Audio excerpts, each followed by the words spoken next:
This week, Dave Lewis from 1Password is with us to discuss security's role in M&A due diligence.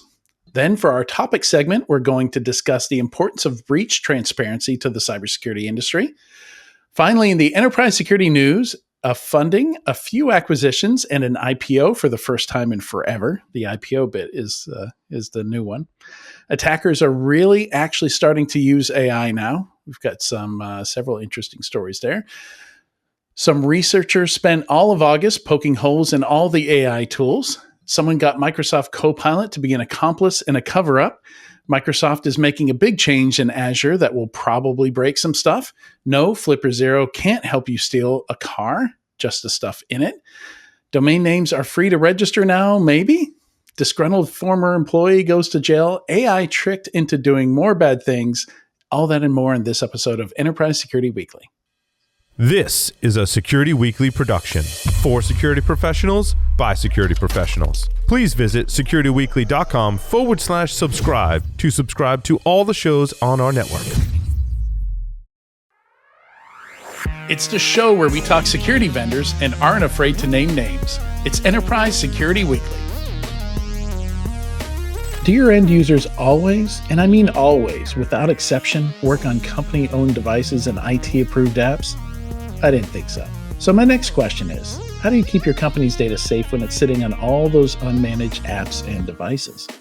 1Password has an answer to this question: Extended Access Management. 1Password Extended Access Management helps you secure every sign-in for every app on every device because it solves the problems traditional IAM and MDM can't touch. Check it out at securityweekly.com/1Password. Welcome to Enterprise Security Weekly and happy National Power Rangers Day. This is episode 422, recorded on Thursday, August 27th, 2025, and is not brought to you by Hasbro, which I think owns the Power Rangers name and likeness and all that toys. I'm your host, Adrian Sanabria, and joining me is the Admiral of ASPM, the Captain of Content, Katie Teitler-Santullo. How you doing, Katie?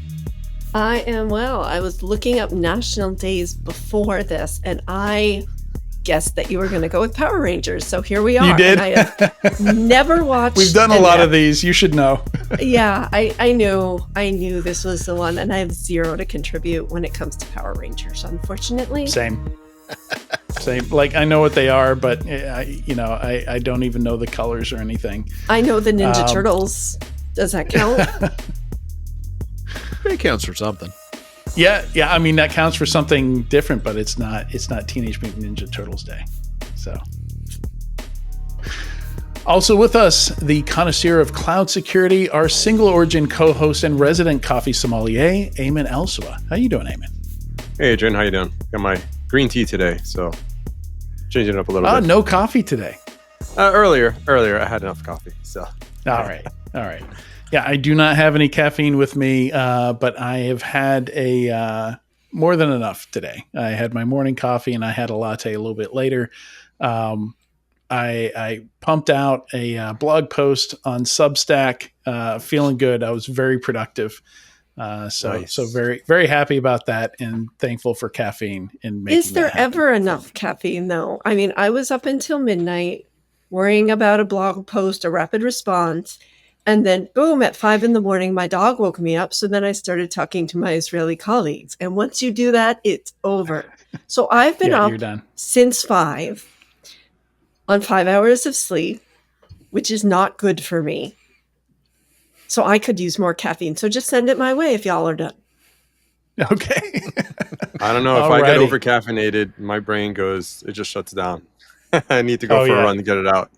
Yeah, there's definitely a too much, or when it just stops having effect, right? Yeah. You're trying to drive and stay. I don't know. Those 5-hour energy things actually work pretty reliably for me. I think they've got a lot of caffeine. All right, quick announcement here, and then we'll jump into the interview. You can join us at InfoSec World 2025, October 27th through 29th at Disney's Coronado Springs Resort, Lake Buena Vista, with pre-event workshops October 25th through 26th and post-events workshops October 29th through 30th. Connect, learn, and level up your cyber game.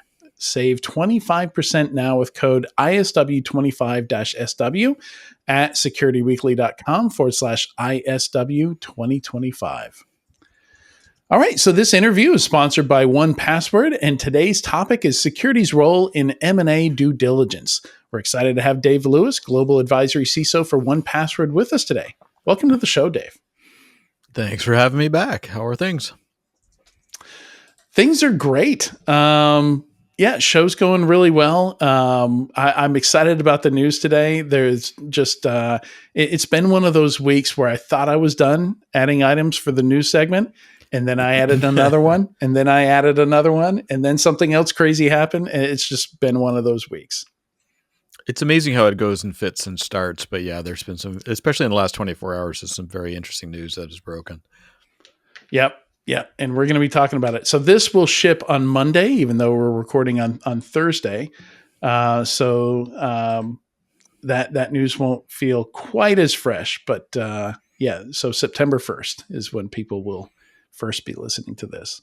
Oh, so technically you're making me work on Labor Day. We'll have to talk to the union about that. You're Canadian. And we have Labor Day. And I suppose Canadians work sometimes too. Is it on the same day? Yeah, same day. Oh, really? Oh, okay. Oh, I did not know that. Today I learned. I feel like PBS today. This is good. I'm teaching that. now you know. The one funny thing, going back to what you mentioned about information security, that conference, it has been the bane of my existence. And I mean that because I've tried to speak there 3 different times. One time the flight was canceled, and the other 2 times InfoSec World? Yeah. InfoSec World, yeah. It is just, Florida does not want me to be there. And it's just like, I've given up at this point. The 3 in a row. That's Montreal for me. I've got a bunch of friends in Montreal. And, once the company I was working for wouldn't pay for the travel, so I had to cancel it. And then the next time the pandemic happened and I wasn't able to go.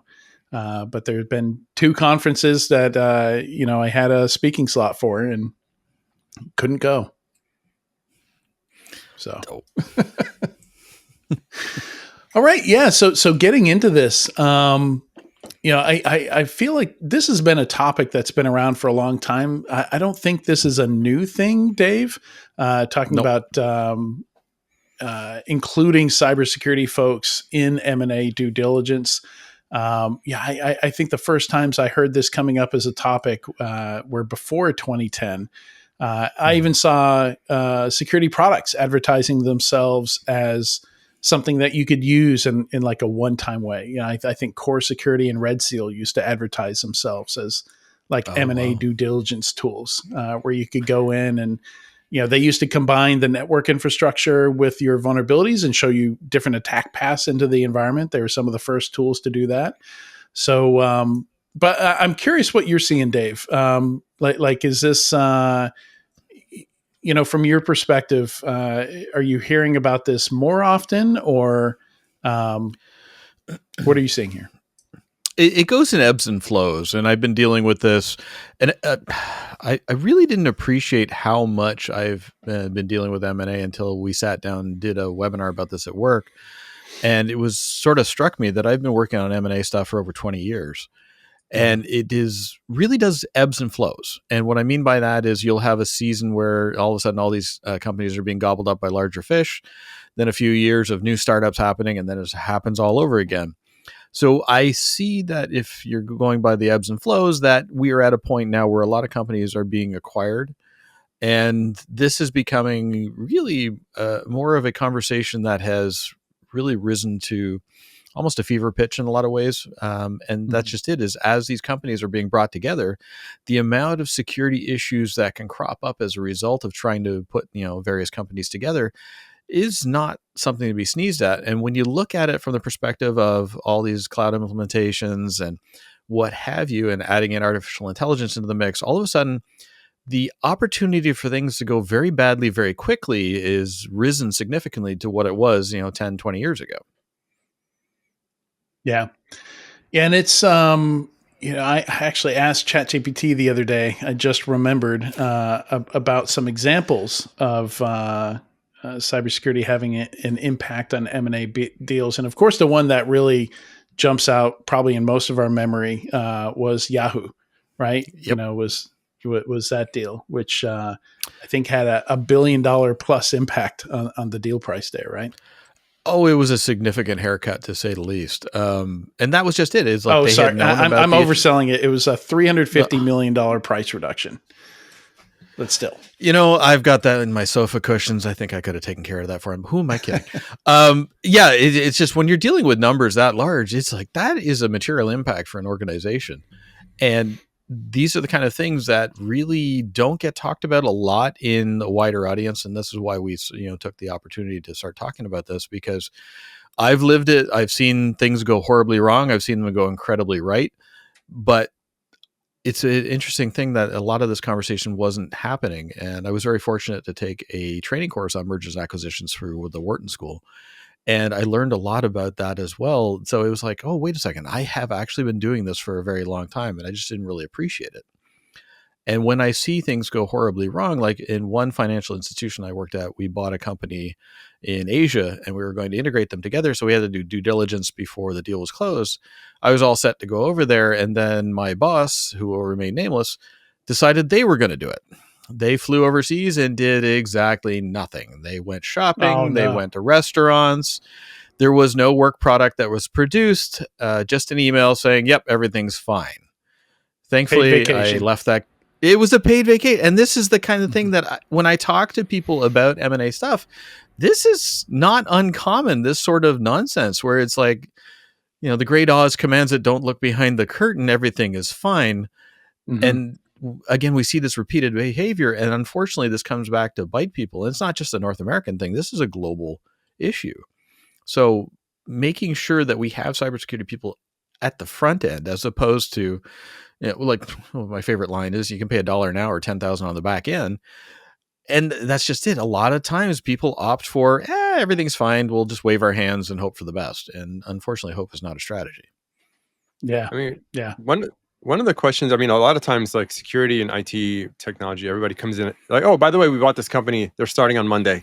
Like literally that has happened. Yeah. And then, you inherit all their like, oh, by the way, they have Windows open to the world and blah, blah, blah. Kaspersky installed and yeah. But my question, I think some of the biggest, one question is like liability to their customers now gets shifted to you, right? So any reflections on that? Is just, how that can go south. What was the hotel chain? There was Marriott Group and trying to remember who in Starwood. That's come up a lot where they had to pay for the sins of the the previous owners after that acquisition. And that happens a lot.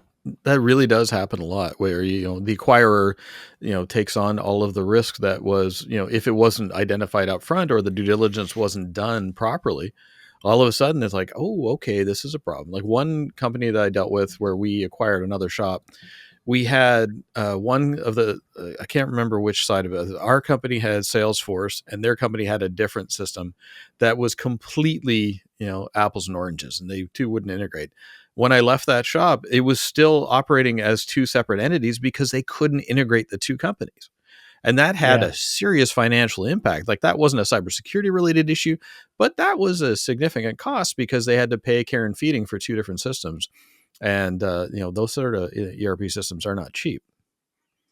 I don't have any examples, but I've been told of many cases where deals didn't happen because the tech debt was so bad on one side of it that it was like 50% of the price they were paying for the company that they would have to pay again to bring them up to the acquiring company's level of the level of security that the minimum level that they could stomach. You have to be this tall to ride the roller coaster. Yeah.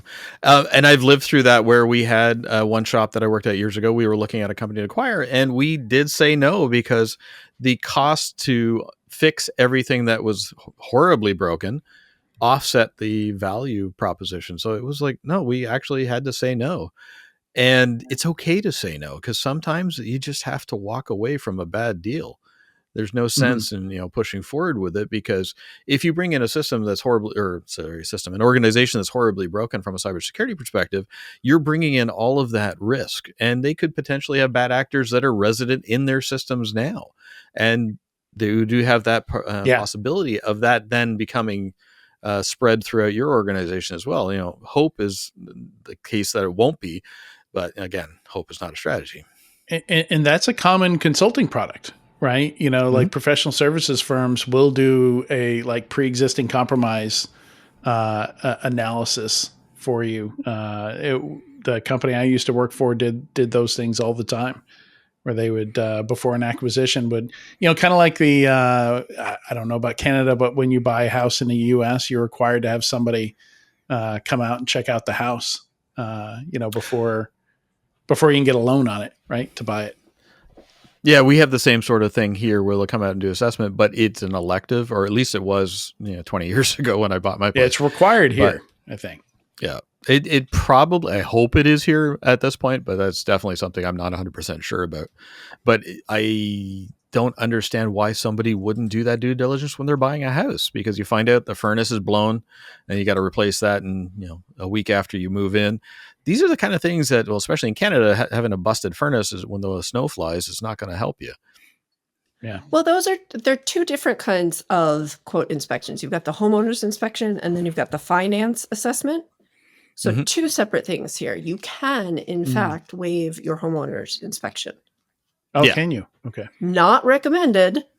No. Don't think it's a good idea personally, but know. If you flip it on its head and look at it from a cybersecurity perspective, you're buying a new company, bringing it in. They have all sorts of things that you're going to look through, do due diligence. What if they have old accounts that haven't been taken care of? Right? Yeah. They have also like a whole bunch of accounts that have super user status that belong to people that left the company years ago. Yep. And I've lived that experience. That wasn't an M&A type of situation, but it was. Or how many of those do they have? Because that's going to be a yes in almost every case, right? Exactly. I mean, if you take the analogy one step further, and I'm curious about your reaction to how to overcome this, Dave. If you take the house analogy, the homeowner's inspection, not the financial inspection, but or the financial assessment. So you buy a house, or you're going to buy a house. You have an inspector come out, and they do what they can. They see what they can, but there's a lot they can't see. They can't necessarily go inside the walls and see if you have knob and tube. Could they go maybe in the basement, maybe in the attic? Does everybody know what knob and tube is? I'm in New England. Nobody else is. We had that. We still have some places up here. Yeah. Okay. Just making sure. Cause yeah. I have no idea what that is. When you have a really old house, it's really old, really bad, really risky wiring. Not up to code. Not before breakers. It was before code. Right. It was before code. And aluminum wiring. Right. So there's a lot that an inspector can't necessarily see without breaking down walls. There's a lot that they can guess at from looking at what they can see, or again, going into the basement, looking at you can pull a plate off an outlet and maybe tell. Yeah. Right. Or looking at the, electrical box or what have you. So same thing with M&A, right? Yep. Because 100%. it depends on the level of auditability you might have. It depends on the accessibility to these systems. And it also depends on the acquiree's knowledge of all their systems and data. Yeah. So how do you get around some of those things? Well, yeah, like looking at, the accounts, how they're managed, how you're going to protect them, looking at how the network topology is set up. Do you have, zone segmentation? Do you have MFA? Do you have even password control? I mean, what is in place, and is it going to line up with what you have? Are you going to port people over seamlessly, or are you going to have stuck with two different, sales systems? These are the kind of things that really can add a significant cost, even security issues as well. But cost is a huge part of that. Sorry. And it's just amazing too. And then when you overlay artificial intelligence onto the whole thing, you have all of these companies out there that are running as fast as they're like, how do I put it? It's like a bunch of toddlers running in every direction as fast as they can, and until they find a wall. And I think that we're getting to that point where a lot of companies are finding that wall, and these toddlers are going to go bouncing off all over the place. And the security issues are going to become very, very evident. Like agentic AI, I absolutely love it. I think it's fantastic. But I don't think anybody's progressed between level 1 or level 2 when it comes to agentic AI, because level 5 being fully autonomous, I don't think we're going to get there anytime soon. I don't think that technology is there yet. But those simpler ones, they have to have credentials. They have to be able to have access to APIs, all the rest of it. Are we managing those as we would human identities? Are we making sure that we have controls in place? Can we sunset them? If an attacker is able to gain access to one of these agents and pull out the credentials, are you completely up a creek? You know what I mean? These are the kind of things that you bring in a company. They might have agentic AI just in their systems. They might have old network monitoring systems. Like one company I worked at years ago, we had 7 different logging and monitoring solutions. Why? It was all project-based. It was insane. But we were doing care and feeding on all these. Only one of the 7 was actually up to date on patching. So if you see bought that company, you're stuck. You see that a lot when leaders come in and out, right? Each leader has their kind of technologies that they like to use, their pet projects. And as they cycle through, you tend to end up with tech debt related to each of those projects, each of those leaders that come through. I've seen that a lot. So question for you, Dave, do you questionnaire in this process, or do you say, no, I need to scan it myself? Like, not that I don't trust you, but, and this has been my experience as a PCI QSA and as a pen tester, the way people think the environments are configured and set up is not the way that they are. You said PCI and didn't burst into flames. I admire that. I've always been a belt and suspenders guy. I would love to trust, but I have to verify as well, because a lot of times I've seen cases where people fill out these based on their best guess or their best information at that point. They don't necessarily have all the data, but they're up against deadlines, all the rest of it. So they want to make sure they get the answers back to you, but they're not necessarily going to be correct. And it's not a case of them being duplicitous. It's a case of they're just turning it around with what information they think they have. And that's why I would want to go in and verify these sort of things. But there's also times where rationality has to kick in. If you're looking at it in an organization, you're looking for extended access management, make sure you're covering all of the accounts within the organization. You want to make sure you're going through and looking at how are we going to protect those parts of the organization.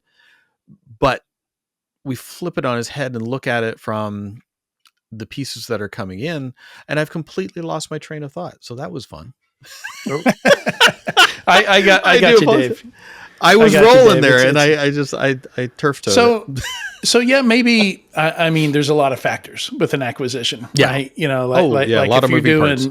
a 5-engineer acqui-hire, maybe you're fine with the questionnaire, right? And maybe there's not even enough infrastructure to go in there and investigate. You just set them up as new employees, right? And a lot of times the ability to go and do the scans and things like that and look at what is actually under the hood isn't necessarily available to you because there is speed considerations. If they don't close this deal in 30 days, a competitor can swoop in and take from underneath you. Or if you're bringing a company in and you're trying to integrate the systems, you have 2 different companies that don't necessarily know who's on which side of the fence. So it's an opportunity for an attacker to spin up a fake domain. So if it's like widgetco.com, I can create widgetco.ca, and all of a sudden, we're the Canadian branch. And then all of a sudden you're purloining information from the organization. So there's so many moving parts that we have to be constantly vigilant on. I think though, I honestly, I do assessments all the time. And I think if we cover at least if we take the 80-20 rule, we're in a good spot. Yeah. Right. However, most people don't even do that. Like if you do the home inspection, the home inspector gets a lot of things. If you get a good home inspector, they'll do a lot of things. If they don't do an inspection, they don't get anything. So the same thing is like, in an M&A due diligence, if security is not a major component of that, then no one's done a security review, and then obviously you're not going to find anything because you didn't look for anything. So I think if you have a good security person on one side, they know what questions to ask and know how to find the skeletons, they can find 80-90% of the issues. And honestly, that'll be a telltale. Listen, 3 questions I could ask, and I'll tell you already how bad it's going to be. Do they have someone with security on staff? You know, do I see any old accounts that haven't been disabled? And are people logging in as root with their AWS console? I'll tell you, it's going to be is it a Microsoft shop? Right? Yeah. And to use your inspector analogy there of dealing with the skeletons, like shadow IT is another piece you can fold into it, because as you're bringing these organizations, every company has shadow IT. I don't care if they say they don't, they do. And it's not because anybody's trying to be, malicious. They're just trying to get their job done. They have to try and get across the finish line. So they'll spin up projects. The problem is that in itself introduces risk. And if you're doing a questionnaire approach, the person answering the questionnaire may not know that there is an SAP project that's going on that is completely off the books and things like that. And it's not malice. However, the impact is the same. There could be a huge material risk for the organization, both the acquirer and the acquiree. Yeah. 2 other, big factors I can think of are, you still have 2 years left on a contract. So it just takes time. You have to wait out some of that stuff. And, I worked for a company that, we picked up another acquisition once a year, and I ran the SIM and I ran, incident handling, and I just had a ton of work every time we would do yet another integration, because we never got the same log management system twice. Right. So they each site would keep their own. So, working an incident, I would have multiple SIMs to log into and search for things. And then the other factor is the people, right? When you're doing an acquisition, you're bringing groups of people together, so, whose security standards do you keep? Do you throw away? Does that, piss somebody off and they quit? Well, so you got to manage. Yeah, that's a real problem. Like, you also have the fear factor. Like, people are like, am I going to keep my job as part of the integration? And they could end up sending information out of the organization or something along those lines. And that in of itself is another risk. And the human element is a piece of it that we can never overlook, especially in M&A activity. Yeah. And Jackie's back with us. Hey, Jackie. Hello. Apologies. Glad everything's going okay. Slight departure. Everything's great. Excellent. Mischief managed. Non-critical alert. So from the 1Password perspective, you mentioned, you were talking a little bit about account governance there. I think identity probably is a good place to start with a lot of this, though. You're probably going to look at posture management infrastructure as well. What are some other red flags that you would look for? Where would you go digging? Well, yeah, looking into the accounts, looking to see, very much to Iman's point, is there a security person on staff at all? If it's a smaller shop, if it's a larger shop, what is the makeup? Is like one person for 50,000 employees? Then that's a red flag. Do they have a policy set? Do they have any sort of governance in place? Like, one of the things that has been near and dear to my heart for the last few weeks, or actually a few months really at this point, has been AI governance, because I see all of these projects coming up in all these different companies across the industry. And when I talk to them about it, or have CISO dinners and I talk to them, they all say the same thing. It's like, they say that quite literally governance is out the window. I had one talk in Vienna, and one of the CISOs there said, we close the door to AI projects in our environment, but they're crawling through the window. And that's just it. It's like, again, we've gotten ahead of our skis. We've chased after ooh, that's shiny, and much to the detriment of our security posture. Well, people are going to do it anyway, and you can't monitor data exfiltration. That's me being like, okay, fine, block ChatGPT, and then pulling out my phone and typing sensitive company data in. Do you find that most companies even have a logging policy in place? Because Policy in general is not something that I find even the largest companies that I've worked with are doing well at, because they think it's just not their forte, right? So if I'm a CISO, policy writing isn't what I'm good at, and I don't want to write the wrong policy, so it's easier to just write no policy. But the problem is that's the foundational element of your security program. You want to make sure you have those elements in place to make sure that you have a solid security program. And I worked at one company that we went through all the policy sets, and there was one there that didn't make any sense to me. And I've talked about this one in many different places, but I dug, and finally I found the person who wrote the policy, and the policy was about 15 years old at that point. And I said, where did this come from? And after badgering them for a couple of weeks, they finally admitted they had actually found a certification online, turned it into a policy that was applicable to our company. Would you like to know what that certification was originally? A swimming certification. A swimming certification. They did a find and replace and turned it into a security doc. You don't even need AI to create slop. Wow. Yeah. Yeah, we invented it. Humans invented it for sure. I mean, knowing how to swim is important. It's made in our image, AI. Oh my God. Very true. All right. That is all the time we have today. Dave, thank you for joining us. Great conversation. Thanks for being here. Thanks for having me. All right. Make sure you visit securityweekly.com/1password to learn more. And stay tuned. When we come back, we're going to discuss the importance of breach transparency for this week's topic segment. Legacy tools flood you with alerts. Node Zero shows you what's actually exploitable. Horizon 3 AI's offensive security platform autonomously identifies attack paths, validates findings with real proof, and helps teams prioritize remediation based on true impact. No agents, no guesswork, no disruption. Just production-safe testing that mirrors how adversaries move in the real world. Stay ahead of credential abuse, privilege escalation, and lateral movement. Learn how Node Zero changes the game at securityweekly.com/Horizon 3. You can't protect what you can't see.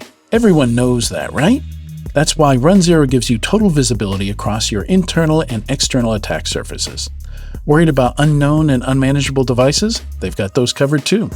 Run Zero also helps you illuminate all types of exposures, even the elusive ones. They go beyond CVEs to tackle the hard stuff, even 0 days. No agents, no authentication, just crazy deep data about your assets and exposures that focuses on the risks that actually matter. Not an endless sea of CVEs. Go try it for free and start seeing results in minutes. Visit securityweekly.com/Run Zero to get started. Welcome back to Enterprise Security Weekly. For this week's topic segment, we're discussing a topic that's close and dear to my heart. The importance of breach transparency for maturing the cybersecurity industry and profession. And this is kind of top of mind for me because I just submitted a talk to RSA on this.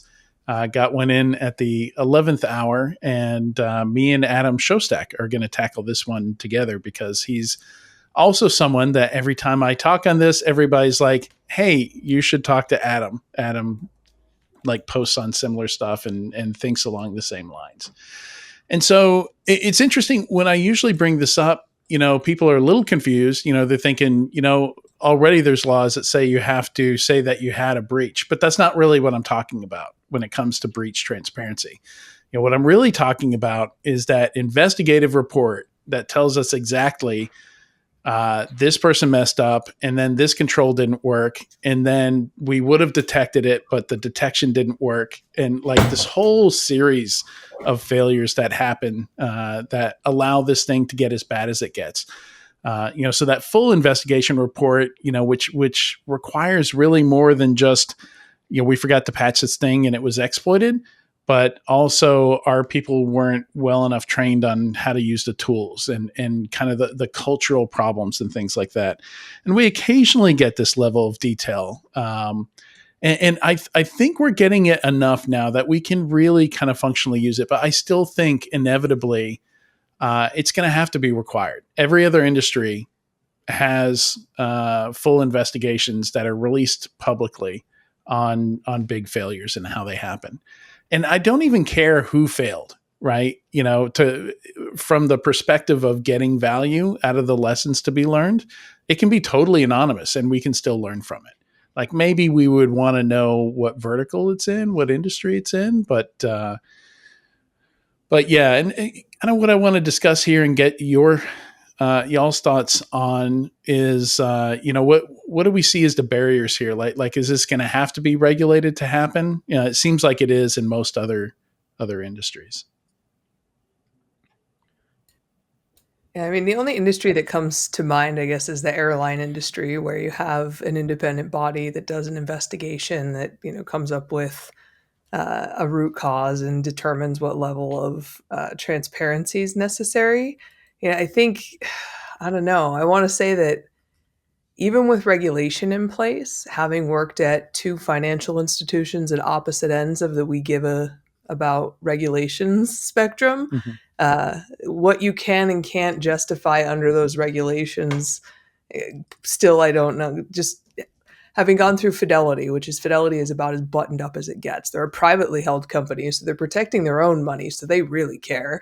And then, Silicon Valley Bank, I don't know what it's like at its current iteration, but I know that when I worked there, compliance was not necessarily, didn't seem to be the highest priority in all of the different areas of the bank. And so there are regulations, but I think it's a matter of how you hold people accountable for them. And I think to your point, the rate at which attackers are able to operationalize the types of information we're talking about, there is a really delicate balance, because you don't want to come out with a report that says, hey, this trucking company's employees are not well trained enough to know this, this, this, and this, and then have an attacker be like, great, I'm going to look up every other trucking company around that size because this is an indicator that industry is not training people well. So I also don't know, and I think this is the balance you're talking about, what the balance is between giving out enough information to help other people protect themselves and giving out enough information to help other attackers attack other similar targets. Right. Yeah. And yeah, go ahead, Eamon. No, I think having, I think I had this problem before where we don't know what, like, if we could see patterns basically of all these, like, say, all these breaches, and this is a root cause, and this is what happened, and we can see trends, and I mean, we all know that more data is helpful. So yeah, just like Jackie's saying, the airline industry is one example, but I would love as a practitioner to like see a database of all the different breaches and attacks, and that way I could tell folks, I'm like, hey, look, this is what happened to XYZ company, or here's 5 companies of where this incident happened, similar to yours. Let's fix this. It just kind of helps me prove the case a little better for putting in preventions. Yeah, and where I kind of want to get to, like you see, and again, it is kind of apples and oranges, because Jackie, your point, these are attacks that we're protecting against, not purely accidents. And like in the airline industry, everybody's, just every airline pilot in the world is kind of hanging on the details of the reports coming out about that crash in India. And I feel like we should have that same kind of, like, you can just assume every security leader understands exactly how certain attacks went down, right? And they're not going to make those same mistakes again, or at least when they're making design decisions and setting up the SOC and testing it and having pen tests, they have these kind of common issues in the back of their mind that we just see happen over and over again. Like stuff as simple as, teenagers calling up your help desk and, getting them to do whatever they need them to do. Right. We're not solving that problem, and every pen test has done that, with a social engineering component over the last 20 years. And, well, I wonder if Do you think it'll make it better or worse going to agentic? Like, I wonder if having more agents. So with humans, there's always someone to blame. And so at the end of the day, like if you don't want to own up to bad policies and procedures, you can always be like, oh, it was this person. This, there were policies and procedures in place. This person just screwed up. I think with the more objective use of technology, you almost will be forced to have some type of reporting mechanism because there is no one to blame and fire at the end of the day. But I guess it could get better or worse. It could get better because there's no accountability, but I guess it could also, yeah, I don't know. I wonder what that will even look with like. Agents, somebody put those agents in place, somebody configured them, somebody aligned them, somebody's dealing with monitoring other agents? them, so, the whole thing. Yeah, I agree, but I think yes. What's that sign? A computer can't be accountable that everybody's spreading around. Right. I do think it's going to have to be regulated. I think we can look at some of the big breaches and absolutely tie the root causes back to a bunch of foundational issues. That's what MITRE ATT&CK is all about, right? And I think every major attack does start with some foundational issues. I think the problem is that we've tried to set a precedent as an industry whereby a lot of this stuff is still black magic to a lot of people. And I think that is part of the problem, that we're trying so hard to convince others that what we do is so different and special and coveted knowledge by a small few. So it makes it harder to legislate these things, because then when legislation tries to step in and say, hey, you should be doing this, there's pushback on, but you don't understand our industry. So the cooperation and collaboration is not necessarily at a point of some other industries. Now, I know there are plenty of other industries who feel like they're misunderstood and their tactics and techniques are not as well known. But you do have to look at the other side of it, whereby there are people on the other end. There is a human in the loop on the other end. But that's not necessarily untrue in other industries too. I think the reticence of the cybersecurity industry to move forward with certain types of regulations, because we've seen in many cases where regulation doesn't make security better, comes into play here as well. It'll probably be insurance companies. Insurance companies are how you ended up with seatbelt laws. Insurance companies are how the FAA ended up being formed. And I've talked about this before, like all insurance in the world rolls up to 6 or 7 companies. And so I think once we have some catastrophic cyber losses and we have this all the time. I've been making my husband watch a whole bunch of different cybersecurity documentaries about all these vulnerabilities that we either knew about and didn't fix because it was convenient for our intelligence agencies, or, all of the different things. But at the end of the day, if these 6 insurance companies are absorbing millions and millions and millions of dollars in losses because of things that could have been prevented with reporting and regulation, they are the only people that have enough financial leverage across enough industries to be able to enforce, and enough lobbyists, quite frankly, like 35% of K Street is insurance, to push regulation. That's also one of the biggest reasons that we have financial regulation. That's what Dodd-Frank was all about, because it was the insurance companies that almost imploded, not the banks. A lot of people think it was mostly banks, and no, we were really worried that the insurance companies were the ones that were going to fold. Yeah. Like, so I think also it's going to come from peer pressure as well. Like sometimes a security team, you could kind of tell the difference between a good security team and a bad security team, with a caveat that, like, if it's a public company, they kind of have limitations, but it's in their incident, their postmortem report, right? How good, how detailed is that postmortem? Do they have IOCs in there? Do they give us like real transparency on what happened so we can take action on the next issue? I love reading postmortems, and I read a bunch, and I always can tell like a good security team and not good. Where are they giving updates continually? Are they being transparent on what they found? Anything they could share? But with the one caveat is, if it's a public company, sometimes they have to be very, there's a lot of lawyers involved in what they could release. So Yeah. I was their going to hands are mention the tied in legal some side. cases. Yeah. Yeah, their hands are tied sometimes. And that's I what's think that's crappy, one is of that the. we got close to having a disclosure requirement. We technically do, but right before they passed it, they gutted everything They killed it. meaningful. Yeah. Yeah. Yeah, so you have to, within 4 days, if it's material, you have to tell people about it if you're a public company, but you don't have to give them any details, right? Yeah. And that's the part You that get would to help us decide here. what materiality means. So you can wait 10 days and then be like, oh, sorry, we just found out this thing that made it material. So now we have 4 days. Which I think is what one of the more popular firewall companies has done several times in the last couple years. And there are a bunch of breach databases out there. They just don't have anything that would help that we can really learn from, right? Like it's number of records that were lost, number of people affected, the amount that they paid on the ransom.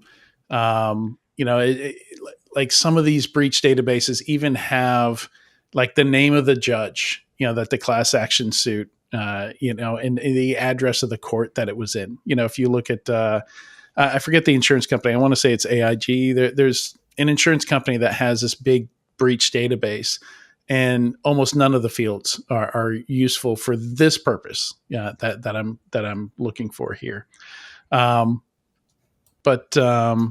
But yeah, So how would it's you protect that database? So let's say we can set up a national database and it collects all of this information about like the different applications and services involved, the degree to which humans are. So how do you protect that data though? Because that becomes one of the most valuable crown jewels. I don't think there's a need to protect it. Like once you start collecting this database, you're like, okay, that one looks 99% the same as these other 1,200, right? Like there's no secrets here. Why these breaches happen. It's only going to, so honestly, we don't even need it. We have enough data right now that we can extrapolate the main big reasons that breaches happen. I think what it would do is it would just increase everybody's confidence in what the right things are to do, and would help us focus and not get distracted, buying a Gen AI governance platform, right? I mean, not that that's not useful. It's just, it's not going to save you from getting hacked. Yeah. I always go back to like, if the data's all there and it can all be aggregated and we still haven't, somebody probably has a very vested monetary interest in the fact that we still haven't. Just like if AGI was really as at the fingertips as the big 5 companies pursuing it said it was, they wouldn't be resource planning in spreadsheets. Like, I to your point, the data's all there. So, I don't know who wants to put it together and who has a vested interest in not putting it together. Probably the big 5 security companies who have issues that are pushing a lot of the vulnerabilities, or we were talking about phishing last week. You were talking about how ineffective phishing training is. There are probably some large training companies who could have something to learn, but probably also a lot less to sell. Yeah, so I do have a sizable database, and Eamon, we'll chat. I see you've built the beginnings of something interesting here, so I would love to share what I already have, and I do. I plan on my Substack to start writing up postmortems and sharing those. I've even done a few on this podcast. We've done a few topic segments that are basically a postmortem on something over the last number of years. And but yeah, I would like to share that in a database where you can like filter and search for stuff, and it'd be nice to get those in a proper database. Yeah, that'd be really cool. That'd be really cool. Yeah, I've got some fields like I've got some tags like, was SaaS or a third party a component of this, so you can filter by all the third party compromises. Or I also have a column that's just what was the initial foothold into the environment. Yeah, Was it that's what I have here in this phishing? database too. phishing, social engineering, what was that? And then a detailed write-up of like, here's how the whole thing went down with dates and times and stuff like that, a detailed timeline. It just depends on how much detail we have from the reports that are out there. So hopefully RSA accepts it. And if this can influence somebody a little bit, wink, wink, nudge, nudge. I'm not above, self-promotion to get that thing out there. And yeah, I'm going to share a bunch of tricks. There's a ton of reports out there that journalists don't even report on. FTC publishes stuff all the time that have breach details in it, and just people aren't looking. So I'll share some of the tricks that I use to find this stuff as well. All right, that's all the time we have for this week's topic segment. But stick around. We'll be right back in a few moments with the weekly enterprise news. Ransomware, supply chain attacks, 0 days. Cyber threats don't wait, and neither should your defenses. With ThreatLocker, you're not just reacting to threats, you're stopping them before they start. Our Zero Trust endpoint protection locks down your environment with pinpoint control over what's allowed to run and what's not. No guesswork, no blind spots. Just proactive, built-for-now security that keeps your business moving. Want to see how a true default deny strategy works? Head over to securityweekly.com/ThreatLocker and take the first step towards shutting the door on threats before they even knock. Security Weekly and CyberRisk TV are headed back to one of the biggest identity security events of the year, Octane 2025, put on by Okta. Live September 24th through 26th from the vibrant city of Las Vegas, Octane 2025 brings together the best minds in identity, security, and technology innovation. And this year, we're turning up the volume. Security Weekly will be on site in full force with Mandy Logan and myself, Adrian Sanabria, leading the charge. Get ready for live-streamed executive interviews, exclusive on-site editorial coverage from SC Media, and brand new this year, a live-streamed episode of Enterprise Security Weekly. It's your chance to engage with identity leaders, dive into the future of AI security, and hang out with your favorite Security Weekly hosts. And here's the best part. Security Weekly listeners get an exclusive discount. Just head to securityweekly.com/Octane, register, and use promo code OKTNSCMA25 to get your conference pass for $200. Welcome back to Enterprise Security Weekly. Now for the Enterprise Security Weekly news. You can check out securityweekly.com/ESW422 if you want to follow along as we go through the news, or for links to the articles that we're covering. All right, and let's see, where should we start here? We've got more than I had planned on. I've added a few things here. So a few interesting things happened just in the last couple of days that everybody's talking about. One of them is my story number 3. So the NPM NX build system package got compromised with data stealing malware. This one is really interesting. With NPM, it's always the install script. It's not that they're backdooring the package, like it is the correct package. And I assume they were using typo squatting here. But apparently they had several malicious packages in there and nabbed a bunch of people. And the malware was a JavaScript file that, among other things, assumed you had command line AI agents on your system and used a prompt to steal the files, which I think this is the main reason I want to talk about this, and other people are talking about this, because AI kind of solves a problem here. There's a blind spot when your malware lands on somebody else's system. You don't know where things are stored. You don't know what defenses they have in place. You don't know where they're storing data. But now there's this helpful agent that will be your willing accomplice and help you steal things from its owner. Wow, that takes living off the land to the next level. I was going to say it's thriving living off the land.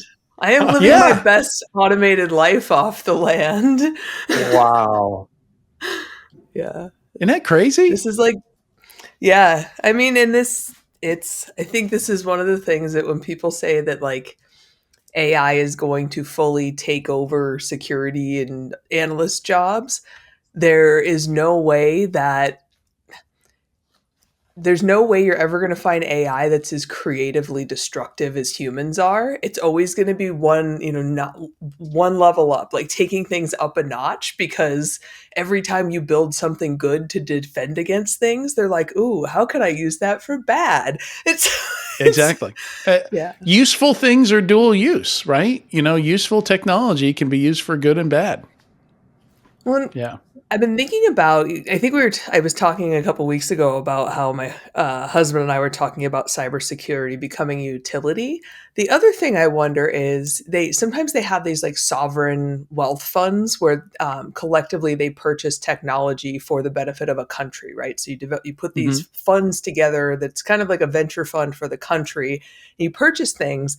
And because I was thinking, like, how do you convince bad people to sell this stuff to good people instead of trying to make money on it? And is there a price at which you could convince people like to vulnerabilities, do like paying red for teaming vulnerabilities instead of actual hacking? Yeah. And like, is the amount of money because a lot of times these people don't make money on the first person to write the code doesn't make a ton of money on it, right? They sell it, and then even if they sell it as a service. So I was wondering, is there like a tipping point, an economic equation where the cost of paying people for these terrible things is lower than, because it's obviously bug bounties are not doing it. So, so like a bug bounty on steroids, but the net cost is less than what a weaponized version would be. So I think unless you're state-sponsored hacking, right? They will go out and discover their own 0 days and hoard them. Like money they don't care about the money component. So that's not going to solve that problem at the at Chinese government level, for example, right? But I don't know. I think it works for if we're talking about vulnerabilities, right? Like if we're talking about tools, it's a little bit different, right? It's if you're building a tool that can only be used for shady kind of stuff, and then you have tools that are in between, like we see Cobalt Strike, and stuff that are made by legitimate companies for pen tester use, but then also get used maliciously. There's just not. I don't see how you fix that with the money side of things, especially if they're open source. Yeah. I'm an optimist. No solution for that. But this is a great write-up. The most common one I've seen out there is probably the Wiz write-up, but it doesn't have nearly the level of detail, including the actual code from the malware that stepsecurity.io has. So that's the link I included here instead of the Wiz one. The Wiz one is good too, but I really wanted to see what that prompt was. And this has the prompt in the post. So you can actually look at the prompt that they were using to steal the data. And the way they stole the data is they just re-uploaded it right to GitHub. They created new repos and uploaded the data to the repo. And, it makes sense. It was an easy way to get access to it. And the 3 agents they were using is the command line versions of Claude, Gemini, and Amazon Q. It's amazing. And then they used all these. It's funny. Each one has a command line option to drop all the protections, all the guardrails. For Claude, it's called dangerously skip permissions.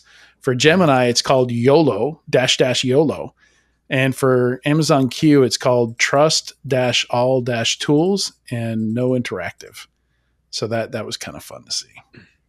Yeah, I'm familiar with the Claude one, but the Gemini one's pretty funny. YOLO. Yeah, YOLO. It's just YOLO. Yeah, and I would guess with the amount of data that's always flying back and forth with generative AI tools, as you like bang your face against a prompt refining it, it's really hard to sense data exfiltration through some of those things because like data, I don't know. Like I'm wondering like if you can do it in a way that's structured enough that you stay just under what would raise a red flag in terms of what data is going out. Because a lot of times you're sending a ton of data to these models with documents and text and code. And I don't know how you would sense, like how you would detect.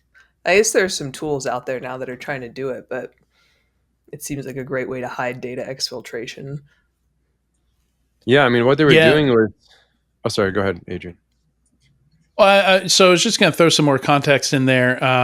So the purpose of this was to steal data and cryptocurrency wallets.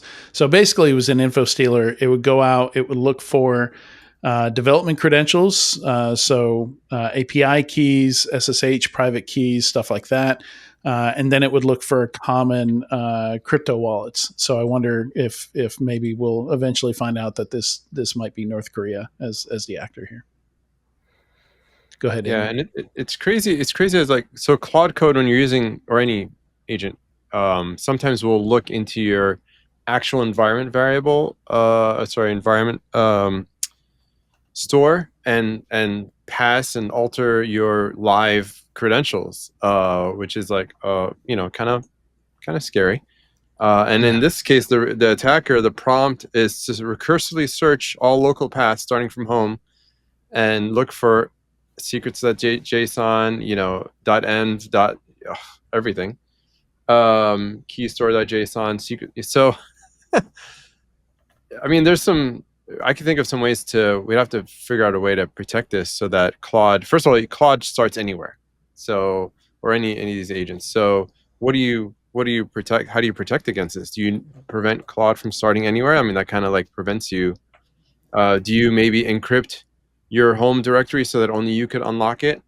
I don't know. It's but then if it's unlocked and then you still run this, how do you prevent this? So it's a very interesting attack. Yeah, I think maybe scanning and looking for red flag actions in the script itself before your system actually runs that install script. So looking for different behaviors in there. Any npm install script that's calling, using AI on my system, that should be a red flag. But yeah, I agree. I mean, this is, before this happened, would I have thought to put a detection in for that? Not at all. This is, this is pretty unique, pretty new. And then we've got another story here that has something pretty unique, and then we can kind of bounce around to other things. But the other one that I see everybody talking about is Anthropic's latest report on AI abuse cases. And I love that Anthropic is just seems the most proactive of all the big tech AI companies out there in looking for all the edges and all the bad things that can potentially happen. And so they're claiming, there's not a ton of details here, but they're claiming that they found cyber criminals using Claude Code to fully automate some data extortion operations. So ransomware, basically, which is something I've been concerned about. I put a link to a write-up I did. I think the link should be in there.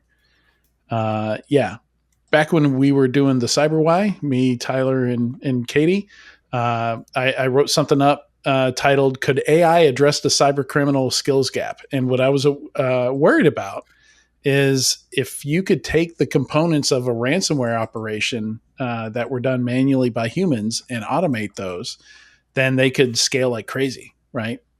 Yeah. So that this appears to be the first evidence of that happening. Yeah, and I think it just gives people an outlet to achieve more things than they could in a shorter period, because there are so many tools available to be able to learn, code or a lot of different things. Design. I've been using it in my free time to design things. And trust me when I tell you, I have zero eye, I have zero vision, but AI makes it easier for people to create things that they couldn't necessarily have done before. And software is just one of these examples. So it lowers the bar. And if you're any kind of miscreant or have any sort of mischievous type of inclinations, you don't have to learn as much as you did a year ago, 5 years ago, 10 years ago, to be able to execute some sort of attack. I mean, it just puts the tool in the hands of a lot of people. I mean, and if you're talking about, Adrian, this one particular case where an attacker used Claude, the chatbot, not necessarily in Claude code, to hack and extort 17 companies, the most interesting part where the attacker used to automate it was to do financial research on the targets and estimate how much they should extort them for. Yeah, that's a big part of it, right? That's hilarious. Negotiation is important in getting paid. I want to be super, super, super, super clear. Like, wow, these guys are really reasonable. They know how to negotiate. Just because data comes out of any one of these models does not mean it's correct, does not mean it's accurate, right? Like, they have disclaimers at the bottom. So let's be super clear about it, because it's also easy to poison data, right? But yeah, it's easier to look up stuff. I use it to look up stuff all the time, but you do have to be careful with the outputs. You do have to check it. I mean, when you're a criminal, what's the downside? Yeah, I suppose if you're looking at financial targets and it says this company's worth $30 billion and they're really worth 30 million, that's maybe a little bit of a difference. It's a numbers game. They're one of like so it's 10,000 companies that. It's like interesting, right? Like a failure rate that's unacceptable to an enterprise, say, that you've got a 40% failure rate. If you're extorting companies at scale autonomously, what do you care if 40% of the time it negotiates poorly? 99. But Eamon did say, looking up the numbers, and for an attacker, does it matter if you're 30 million or 30 billion? And no, probably not. I mean, unless it's ransomware, and then you might change your number. I'm going after a bigger number if it's 30 billion if I'm an attacker. But no, if it's that kind of error, in air quotes, whatever, but it could actually produce some pretty hilarious results if the AI is not trained on the right stuff. So combine story number 3 and story number 9, and I think we kind of have like the cybersecurity singularity here, which is an unintended reference to the name that the attackers used in story number 3 for their repos was singularity, to preface all their repos, but like there have been a bunch of vendors saying, "Oh, attackers are using AI," mostly referring to them using it to write better quality phishing emails, right? Like, I think this is the real moment here where we're seeing how attackers could really benefit from AI, combining both of these things, because it's this is exactly what I was worried about. Like I'm. They could build a chatbot that does the negotiation on the pricing. They can run models locally. They don't have to worry about, let's say Claude improves and, stops them from doing this kind of stuff. Doesn't matter. There's enough open source models out there that they can use locally that they'll manage. I guess cyber rings are going to have layoffs too then, huh? Oh no, what happens to the ideal number of employees at a cybercrime startup is 0, right? Is 1. Oh, they're going to start, instead of having a whole basement full of folks, they're just so. Well, I was just thinking, like, from now on, is the rule like don't negotiate with ransomware actors that have good grammar, because it's definitely AI. Like, you used to be. Like, it's one thing if they're translating their demands in like a translator tool, but if they're just using AI, it's like, well, sorry, like I want to speak to a representative. You just keep Press answering 0. back representative. That's hilarious. That's funny. All right, what do we want to jump to next? You guys had each of you had some suggestions here.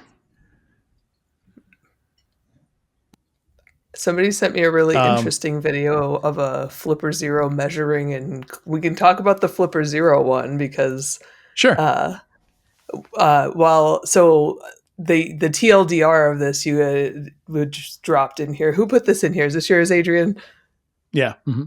Yeah. So I don't know if you want to give the TLDR. Car. Yeah. Yeah. They can break into your house, I think it's a bit of a straw man. though, because, okay, yeah, people are getting it wrong. Like you can't start the engine with it, right? This is just for unlocking doors. But you know what? Maybe I have some valuable shit in my car, right? Like I would much rather you steal my car and not my laptop, because my car is easier to replace than my laptop and all the data on it. Like one of those two things is going to set me back further. Like I can just take an Uber, I can get another car, insurance will take care of it. But replacing my laptop is going to be a pain in the butt. So a little irritated here that they didn't really voice the danger of that at all. But I mean, they need to. It's a good thing for me, because like I don't want my windows broken. I don't want my top cut like when I had a convertible. So hey, if you can just pop that ish without having to crowbar my car open, do it. Because I don't, and to what you like, most of the time, I think it's the only time I've ever had my car broken into it was to try to steal stuff, and I didn't have stuff to steal. But so one thing I did see that a Flipper Zero can do that's really interesting, yesterday somebody sent me, is you can use it to measure like a quick set lock key. You can measure the depths. I have that app on my Flipper.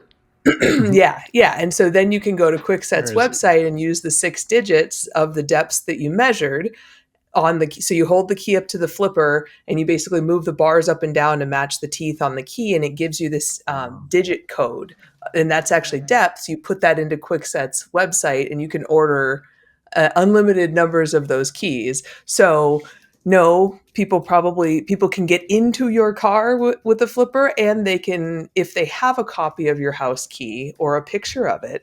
I think that's actually really interesting to think about, is like how grainy of a picture could you still use with a Flipper Zero if you zoomed in on somebody carrying their keys around or something like that. But see, this is why all of us are like half psychotic, because who would actually think? Well, and that's really important information. Like, so this write-up is still important because they actually detail, and they have a really nice diagram, kind of cartoonish diagram here, showing how car theft actually works, how thieves actually steal cars. And they basically just make the remote, they replay the signal coming out of the actual car key to the car. They basically tunnel that signal to the car and make the car think that the key is right there next to the car. And like you're saying, this app, this is spreading awareness that you don't want to share any pictures, any photos that have your keys in them, because that's all you need is a photo to be able to reproduce somebody's key, because there's only so many different levels, that each bit for the key can be at. So it's pretty simple. And I have no idea where I was going to demonstrate it, but I don't know where my Flipper Zero is. It's hiding from me right now. I'm disorganized. Too much travel, and I'm not traveling with it anymore either. So I just don't want to risk getting hassled with it.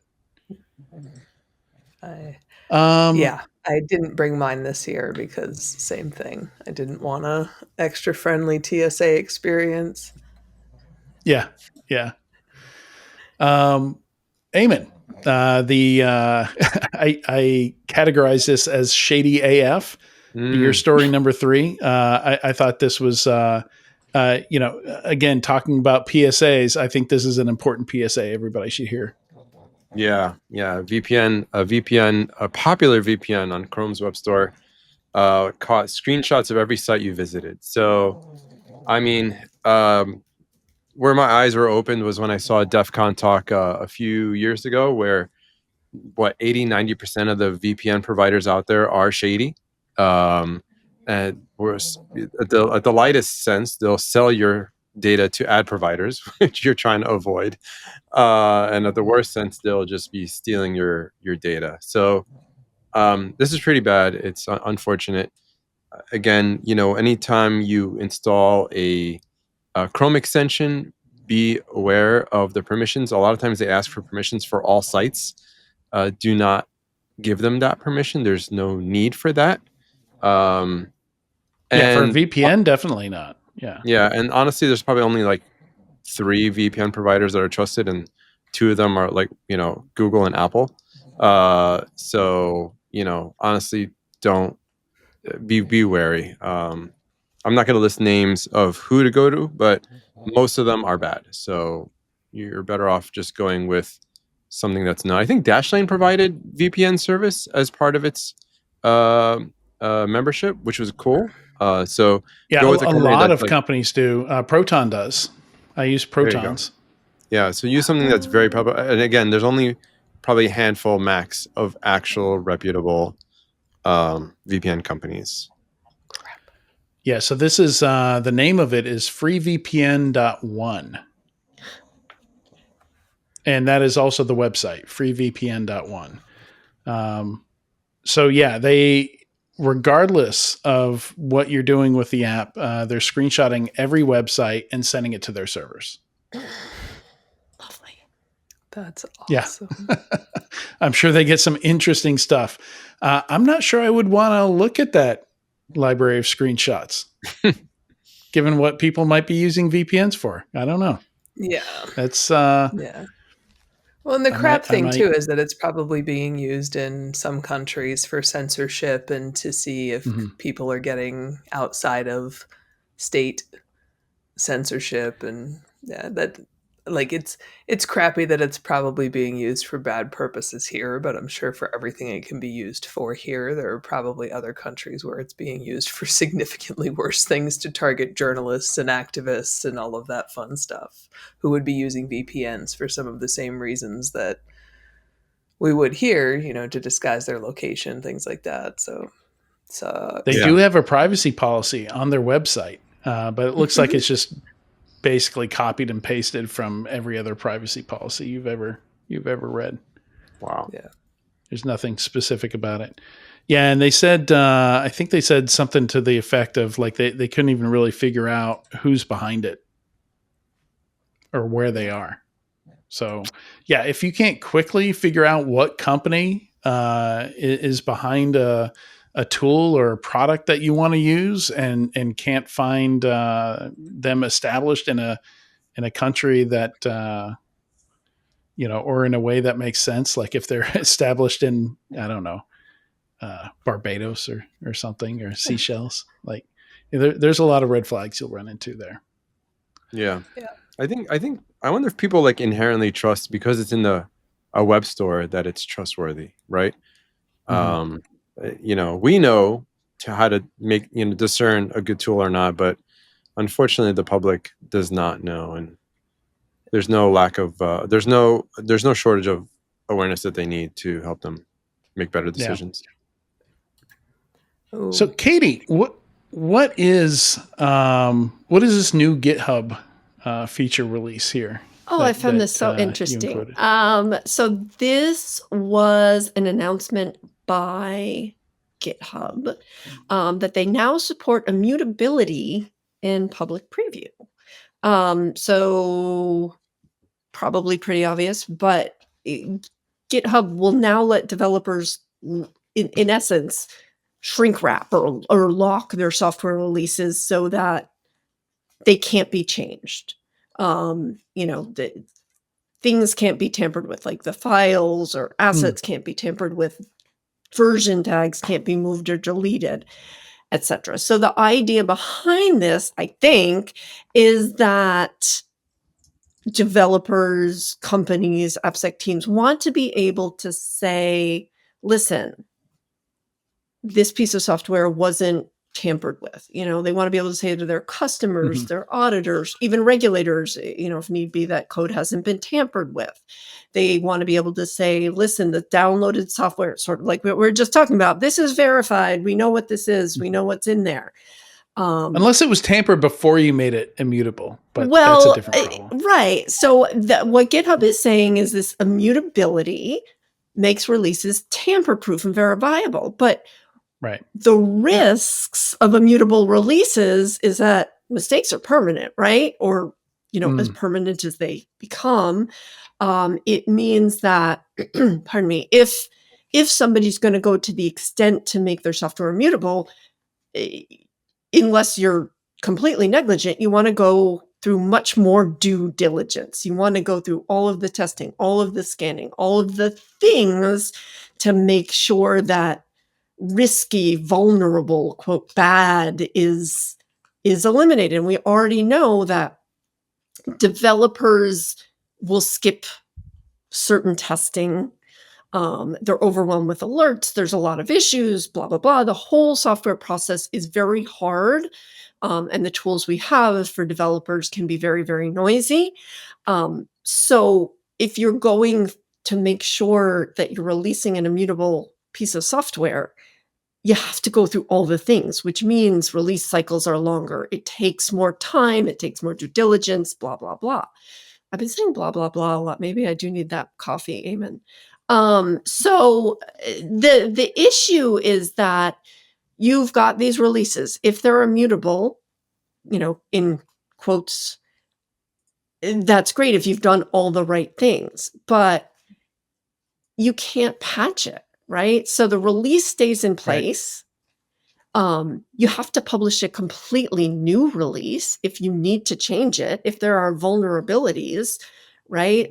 And although auditing and traceability that's improved, if a vulnerability exists in an immutable release, it can still be exploited. So it's not like you're releasing this bulletproof thing. You still have risks. And even if you release an immutable piece of software, right, things could change. A vulnerability that wasn't known before could pop up, and then that. So I thought this was really interesting because I think it is going to give companies a false sense of security. And nothing can be, I'm going to quote my friend Kevin Johnson and say, nothing can be 100% secure and usable at the same time. So it solves a specific problem. It solves one problem. Right. It creates other, I don't want to say problems, but operational considerations that will be a burden to some companies. So we actually have a story about the kind of problem that this solves. And where is it? The one where you could get Copilot to do a thing and scrub the logs, scrub the fact that it did it from the logs. Where is that story? I thought I included. Yeah, number 6 under mine. Basically somebody's like, I wonder if I can get Copilot to do something in Azure and then wipe any trace of it actually doing it. And it did it.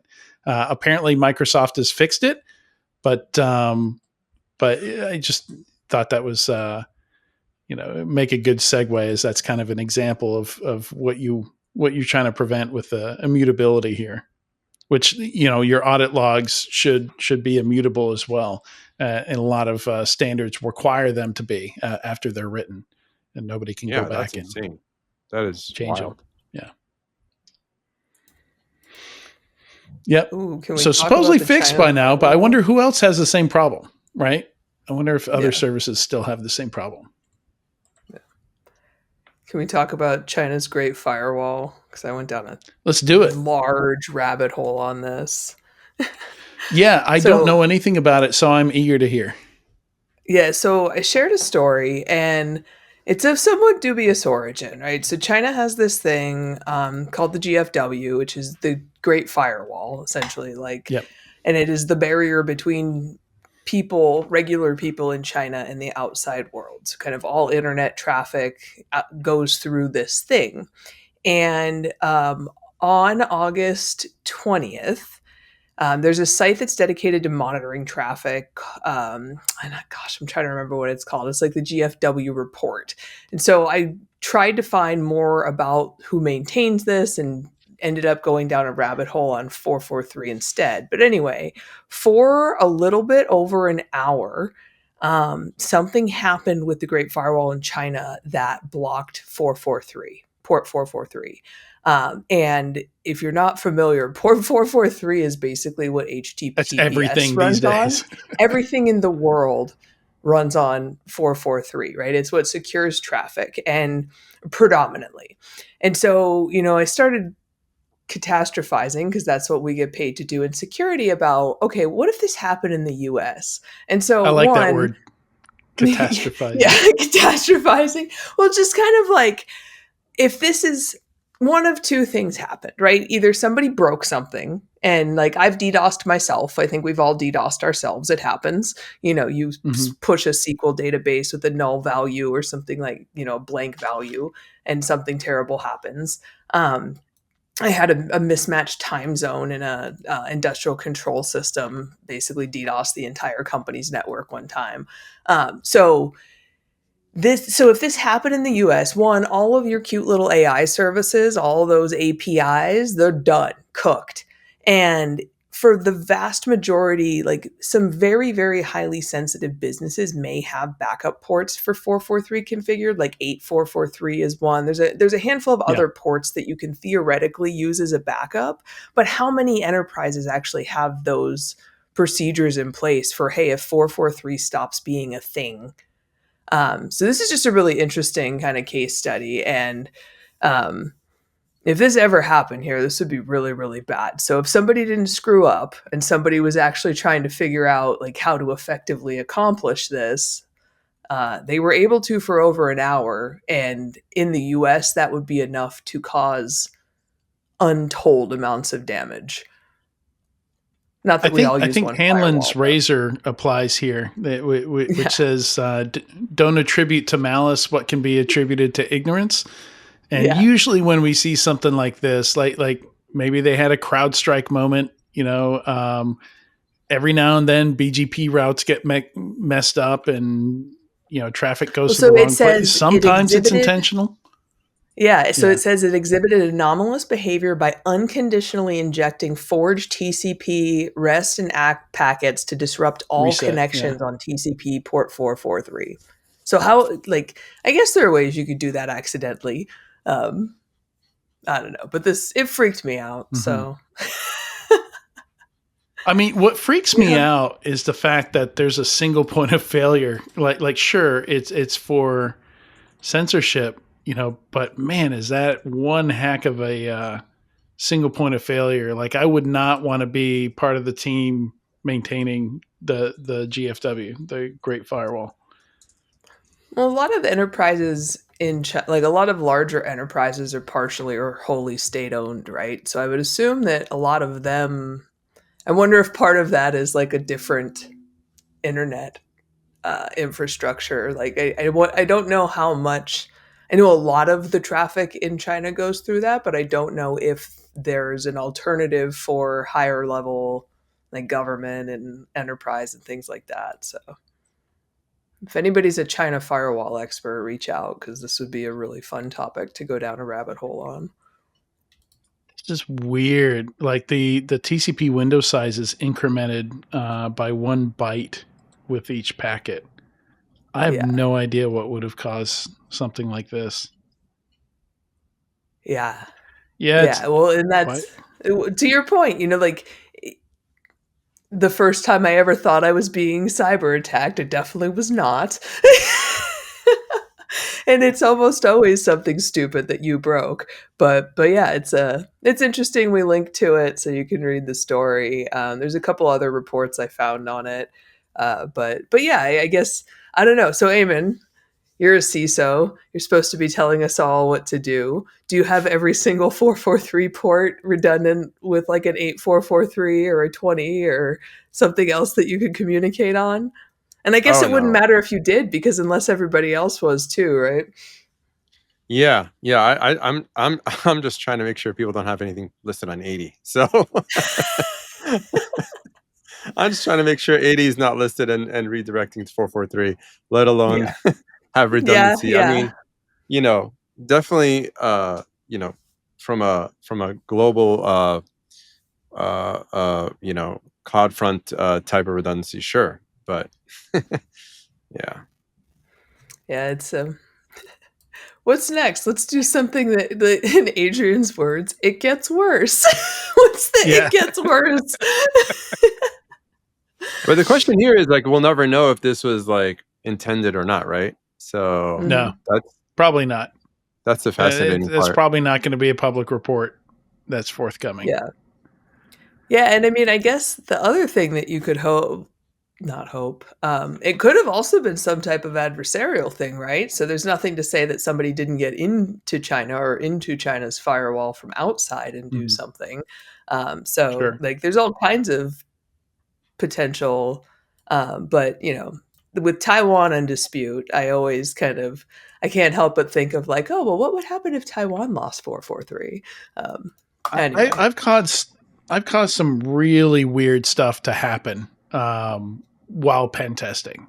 I've seen some really weird stuff. When you're attempting an attack, like ARP route poisoning, you can cause weird stuff to happen. Pretending to be a router and changing how things are routed. Just running scans can trigger weird stuff. There's a long list of things that could be behind this. Yeah, I'm guessing to it's your point, I guess the one bite can be if you're scanning and you think you're incrementing like an IP address to scan, but you're incrementing something else that equates to one byte. I mean, maybe that it sounds exploratory, right? Like you're trying to figure out how things are configured and looking for a path through that's been overlooked. Sorry, I neglected to mention back when we were talking about attackers using AI, there's two more stories that I don't think we have time to dive into, but I just want to point them out. Number 4, cybercriminals using AI to create fake websites that look just like the real thing. I mean, that's pretty obvious. I don't think that's even new news. I think that's been going on for a while. And then Prompt Lock, the first known AI-powered ransomware. So apparently ESET has discovered it, though it wasn't in use in the wild. They discovered it in a while, but it looks like a proof of concept. So this is I think this is a Twitter thread that I linked in here. So this is story number 8. So yeah, AI being used in attacks is kind of the theme of the news segment today, or one of the big themes. Shock. Yeah, huge if true. Let's see. Another attack, which I might as well mention, story number 2, while we're talking about attacks, and maybe we wrap up talking about funding and acquisitions and stuff here, because I don't think we have a ton else left unless you guys want to jump to another one of your stories. But number 2, the novel thing noted here with the zipline phishing campaign from Checkpoint Research is that attackers are posing as business partners. So basically kind of baiting sales and biz dev folks, by posing as exactly what they would want to see. And they spend a couple of weeks earning their trust before sending them a malicious zip file. So like everything else about the attack is the same, except instead of sending them the attack first, they kind of reel them in and work on them for a couple weeks before sending the malicious package. Somebody finally figured out that sales is the thirstiest people in an organization. They are. What's their incentive? How do they get paid? Engaged. Yeah. Yep. Yeah. Commission baiting. Yeah, like if you ever want to social engineer stuff about a company, just go talk to their salespeople, because those are the loosest lips, I think, in any organization. And unfortunately, they have access to a lot of sensitive data. And if you dangle dollars in front of their face, like they'll tell you a lot of stuff they shouldn't. 100%. About other customers, deal sizes. Yeah. I don't know this by experience. Sure. I'd heard it from a friend. I know it from experience. Let's go through the funding real quick. Simplicity, SOAR. I believe this is like a next gen SOAR I think the founders of it came from a previous SOAR that they had sold, and they immediately started a next gen SOAR approach. But they raised a $50 million Series B from Siena Venture Capital. Then we've got the only reason I put it in here is I was in Armenia earlier this year, and I saw that an Armenian-based cybersecurity company got acquired by Aikido Security. So TRAG got acquired by Aikido Security. No disclosed amount, but it's a static code analysis and software migration platform. And then CrowdStrike picked up Onum to supercharge their next-gen SIM. And I started reading on that a little bit, and it was talking about speedy pipelines and stuff, and I don't understand what any of this means. So I can give a little bit of commentary, but I don't know if I should or not. It's a very interesting move because they also have like an integration with Cribble and a partnership with them, which is also a pipeline company. So this competes with that? Yeah, I think Cribble has an OEM integration. It was a partnership. I don't know if it still exists. But it's inevitable. It was a big deal at the time. Yeah. Every year I went to AWS reInvent, the big joke was like, what portion of the expo floor is getting replaced by the keynotes today? Yeah. You don't buy your plumbing separately from your house. So yes, I think it's inevitable that if you're middleware of any kind, you will get gobbled up. Yeah. And then Netscope filed for IPO only 7 years after they first started talking about maybe filing for IPO. They had a $7.5 billion valuation in 2021. And I think even before that, I don't know the exact date that they got that valuation, but for sure in 2021, they had that valuation. But money had no meaning back then, so it doesn't count. So to me, a $5 billion valuation is not bad. The financials look pretty good to me. I would trust Jackie's eyes better here, but I had AI read over the S1 a little bit, and the numbers look pretty good to me. Pretty good ARR. Yeah, I really like Netscope. Yeah, I echo your thoughts here in the notes that they're good to work with. Customers say great things about them. I love the management team. I've never interacted with somebody from the company that I didn't have a good interaction with. And that usually, you can usually tell, especially as analysts, when we interact with a bunch of different people at a company, you get heebie-jeebies from some companies. Sometimes their AR people feel like they're being held against their will. It's just but Netscope's people all seem happy. And I think that's never any red flags there. Yeah. For sure. As far as the culture of the company goes and their employees, they sent me a bottle of wine as a thank you for something I did for them once. It was very nice. Yeah. Shamla Naidu's over there and I love her. And then the squirrel story here, not much of a squirrel story. We might have even mentioned these in a previous one, but I did pre-order some of these smart glasses that listen and record every conversation. So speaking of red flags, I'm going to own one. These are the same people that originally, these are the same people that hacked the Meta Smart glasses to make them do facial recognition. Dox people in real time. Yeah. So they would take a picture of the face, upload it to,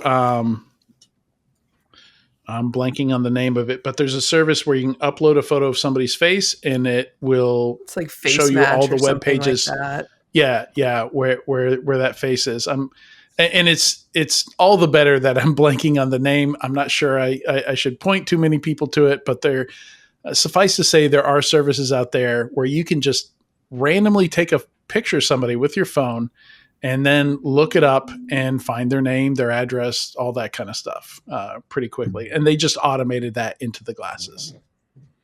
Oh, I mean, anything that you could find from, When I walk around with sunglasses on from now on, it's not because I'm just it's not just because I'm a diva, but I hate this. Thanks. Data mining with your face. going to make people super intelligent. I'd rather they be super emotionally intelligent, to be honest with you. Can you read the room for them? Can these glasses, if these always on glasses can read a room for these people, I'm all for it. Yeah. I mean, there's a lot of amazing things you can do with this technology, but like we were saying at the beginning, at the top, the abuse is going to be just as astonishing. The possibility for abuse here is going to be a lot. I find it interesting that it's coming from the same MIT guys that showed like what a privacy nightmare this can be. Like, really, your next step is becoming the nightmare. Like, I'm not sure I see, but I mean, better them than someone that's just oblivious of the privacy possibility and that's one of the reasons I pre-ordered it is I want to see how they do this. So there's two sides. Law enforcement. I mean, people, they have body cams. I mean, I could see some innocuous good uses for this. Like you're playing with your kids and you have the glasses on and, you don't have to sit there and take out your phone and break the moment, and just they'll capture it for you. Oh, it's great for that. The Meta glasses are. Yeah. Yeah. These don't even have cameras though. These that we're talking about is just audio. Oh, it's just audio. And a screen. Oh. So it has microphones and speakers and a screen, but no camera. Mm-hmm. Oh, interesting. Yeah. They say. So the use case is a little different from the Meta glasses. I know I've mentioned this before in years past, and you did bring up at the beginning how long I've been on this podcast, which feels like forever. But the book, A Super Sad True Love Story by Gary Steingart, in his vision of the future, this is basically it. Everybody walks around with these lariats, they call them, and they're basically these, little tags that people wear, and they walk around and they broadcast all of your data to these giant screens, which are out in public. So I can walk by Jackie. Wall of sheep in real life. Right. But I can walk by Jackie and see if she's a valuable human being because the screen will broadcast her health statistics, her financial statistics, her work status, her, everything about her. And in this book, which is obviously fiction for now, you can walk by these screens and say, I want to see, if Jackie's valuable. And as she walks by, it'll broadcast her data, all of her information. And in this scenario, people can understand who in society is a good person. It's a crazy book. It's a little scary. But you can see how these types of things are starting to become not crazy. 404 Media Adrian, just you're on mute. Sorry. 404 Media just What's the name of it again? Oh. A Super Sad True Love Story. Wow. That's quite a name. Sorry, Jackie. So 404 Media just did a piece on law enforcement using the Meta glasses, and they had multiple instances where they filmed law enforcement using personal Meta glasses because ICE, according to I thought it was ICE specifically, right? Yeah, and ICE specifically, and then ICE released like a promotional propaganda short, and it included a bunch of video that you could clearly tell was taken with those glasses, meaning that they were taken with people's personal Meta devices. I think that's like my issue is not just the privacy, it's the situations in which I am entitled to have interactions documented. And we've all experienced this with HR at work, where your manager has an obligation to document things for you, and that miraculously doesn't happen. So you need to document them yourself. So that's the issue for me, is that there's not, along with the invasion of privacy, there's also not a preservation of protection. So if we can figure that balance out, I might have less issue. Yeah. I love how it says, what's interesting is that the speed of it, under 700 milliseconds to respond. That's pretty impressive. And then I go, never lose another debate. And it really like makes me think, like, say you're with is a that toxic... how you really want to? I hate these people. Yeah, like getting one up on somebody else. That's how you want to sell this. Right. Not but now, Mom. Somebody on Reddit's wrong, and my smart glass has just told me how to tell them. Yeah. We don't want to like a bunch of, oh my god, like know-it-all Nancy's or what? I don't know what you call it, but an interesting use case could be that you have a toxic person in your life that you can't get away with, and then they're doing a bunch of logical fallacies, and this glasses will detect the logical fallacy, and it just give you a good response towards this person and drive them crazy. I don't know, and make them stop. Or I think that actually for me would be great, because I think of a lot of good things to say after a conversation has happened, but but whose moral code are you following there? Like that's a very subjective thing, right? So, exactly. And who can tamper with that to disrupt the relationships in your life or tell you that, ooh. Yeah. Hopefully you could add like a custom prompt in there to like, put in facetious mode, or like, Yeah. And on this dystopian dour note, we have to end today's episode. Thanks so much, Katie, Jackie, Eamon, for being with me today. It's been a lot of fun and a little concerning. The news, not you guys. Or both. Big thanks to everyone watching or listening to this week's episode of Enterprise Security Weekly. Next week, we are taking the week off for Labor Day. At some point later today or tomorrow, I'm going to record an intro for that. But it will be 6 of the interviews that we did live from Black Hat that we're going to be rebroadcasting. So enjoy your holiday if you're in the U.S. or Canada. We found that out today. They have Labor Day on the same day, holiday week in the same one as us. And we'll see you next time.